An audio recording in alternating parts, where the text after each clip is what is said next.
एक और दिल दहला देने वाले एपिसोड में आप सभी लोगों का बहुत बहुत स्वागत है दोस्तों। मैं निखिल आज आप लोगों को एक ऐसी सच्ची कहानी से रूबरू कराने वाला हूं जिसको सुनने के बाद शायद आप लोगों की आंखें नम हो सकती है। शायद आज के मेरे इस वीडियो के बाद बहुत सारे लोगों की बचपन की यादें खराब हो सकती है, क्योंकि आज मैं आप लोगों को एक ऐसे फेमस कार्टून कैरेक्टर की सच्ची घटना बताने वाला हूं, उसकी लाइफ से जुड़ी हुई एक ऐसी खौफनाक दिल दहला देने वाली घटना बताने वाला हूं जिसको सुनकर आप लोगों की आंखों से जरूर आंसू आ सकते हैं। और वो कैरेक्टर कोई और नहीं, आपका अपना प्यारा शिनचैन है। मेरे साथ इस वीडियो में अंत तक जरूर बने रहिए।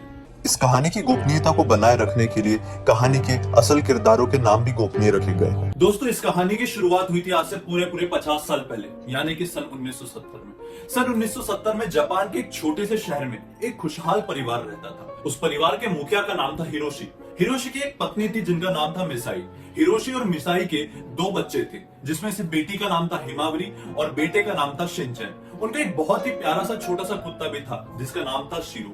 शिनचैन अपने बचपन से ही बहुत ज्यादा शरारती बच्चा था, बहुत ज्यादा शैतानी करता था। वो अपना कभी भी होमवर्क पूरा नहीं करता था। स्कूल में भी जाता था तो वो अपने टीचर्स को बहुत ज्यादा परेशान करता था। लेकिन वो जितना ज्यादा शैतान था उतना ही ज्यादा समझदार भी था। शिनचैन अपनी छोटी बहन हिमावरी और शिरू से बहुत ज्यादा प्यार करता था। शिनचैन के माँ बाप जब कभी भी बाहर घूमने जाते थे या किसी काम से जाते थे तो वो दोनों अपने बच्चों को घर पर ही छोड़ के जाते थे अपने कुत्ते शिरू के साथ। लेकिन आज का दिन कुछ अलग था।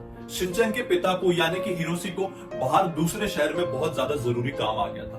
वो दूसरे शहर निकल चुके थे। शाम के वक्त मिसाई को ये याद आया कि उनके घर जरूरत की चीजें खत्म हो चुकी है। बाहर बहुत ज्यादा बारिश हो रही थी, तूफान हो रहा था। उसने ये सोचा कि शायद अगर मैं अपने बच्चों को घर पर ही छोड़ दूंगी तो उन्हें बाहर की बारिश की वजह से कुछ प्रॉब्लम हो सकती है। तो इसी वजह से उसने ये डिसाइड किया कि मैं अपने दोनों बच्चों को लेकर बाहर शॉपिंग करने चली जाती हूँ और शायद 1-2 घंटे में यहाँ पर वापस आ जाऊंगी।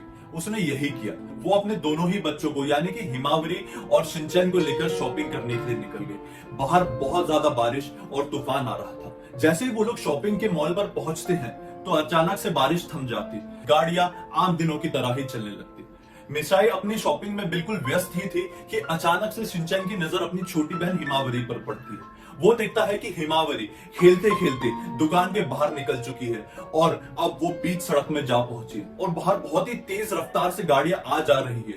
शिनचैन ने ये सोचा मेरी बहन को कोई परेशानी ना हो जाए, उसका कहीं एक्सीडेंट ना हो जाए। वो उसे बचाने के लिए बाहर निकलता है।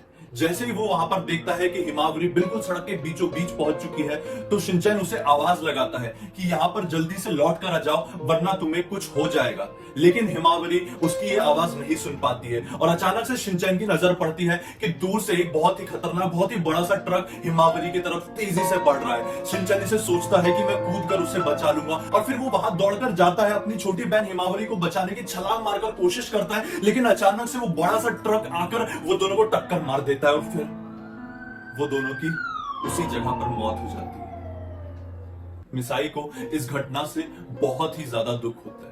वो पूरी टूट सी जाती है। जब शिनचैन के पिता को ये सारी चीजें पता चलती है तो बहुत ही ज्यादा नाराज होते हैं और इसी वजह से बहुत दिन तक मिसाई और हिरोशी के बीच में बातें नहीं होती।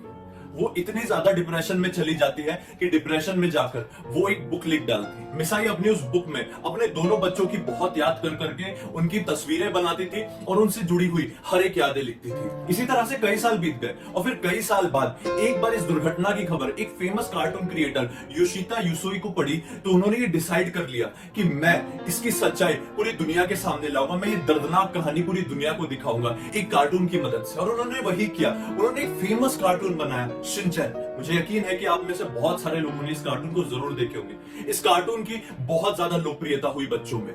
मुझे कमेंट सेक्शन में बताइए कि आप लोगों को ये कार्टून पसंद था या नहीं। योशिता युसुई इस कहानी से इतने ज्यादा भावुक हुए, इस कहानी का आखिरी सीजन या आखिरी पार्ट या आखिरी एपिसोड लोगों को दिखा देंगे, बच्चों को दिखा देंगे तो उनके दिमाग में एक बुरा असर पड़ेगा। तो आज तक इस कार्टून का आखिरी एपिसोड किसी को नहीं दिखाया गया। कमेंट सेक्शन में अगर आप लोगों को उसका अंत पता है तो जरूर बताइए। मैं अपनी इस वीडियो के जरिए किसी की भी भावनाओं को ठेस नहीं पहुंचाना चाहता था, लेकिन मेरा ये फर्ज बनता है कि मैं आप लोगों को एक सत्य बताऊं। मेरे साथ इसी तरह से जुड़े रहिए। मेरे चैनल को सब्सक्राइब कर दीजिए अब तक आपने नहीं किया है तो और मेरे इस वीडियो को ज्यादा से ज्यादा ऐसे लोगों के साथ शेयर कीजिए जो अब तक इस तरह की कहानियों से अनजान थे, जिनको बहुत ज्यादा पसंद है इस तरह की कहानी। जाते जाते बेल आइकन भी दबा दीजिए ताकि मैं जब भी नए वीडियोस लाऊं आप लोगों को उसकी नोटिफिकेशन मिल जाए। आप लोगों का बहुत बहुत ही धन्यवाद।